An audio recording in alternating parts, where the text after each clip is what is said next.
Corsena, vous vous horrifiez du nombre de fausses informations qui ont circulé sur la Covid et qui circulent encore. Et celui qui vous effraie le plus en la matière, c'est Donald Trump.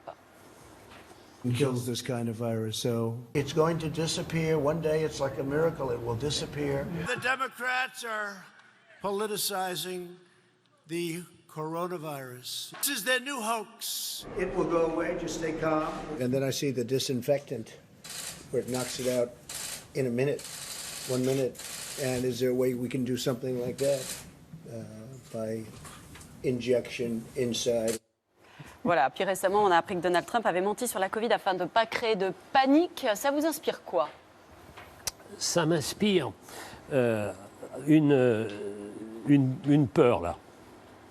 La peur, c'est que, François Ruffin en a parlé, du manque de démocratie. Mais il y a une autre peur qui est peut-être à la source d'une nouvelle agression contre la démocratie. C'est la critique contre le savoir. Même le fait de faire correspondre le savoir à une élite, et comme vous êtes de l'élite, vous n'êtes forcément pas légitime pour parler de ça.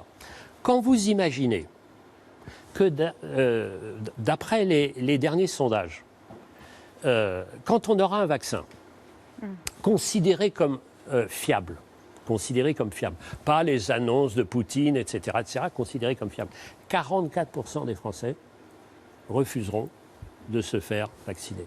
Cette question, alors, aucun traitement depuis que la médecine existe n'a été aussi efficace que les vaccins. Donc c'est ça la question qui m'intéresse moi, c'est-à-dire le faux, c'est-à-dire, comme disent les gens de Trump, mais il y en a ailleurs, qu'on appelle la vérité alternative.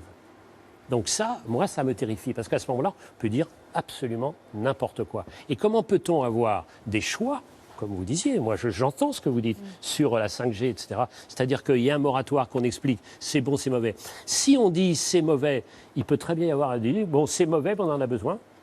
Ou d'autres qui disent, c'est pas mauvais pour la santé, pourquoi pas le faire?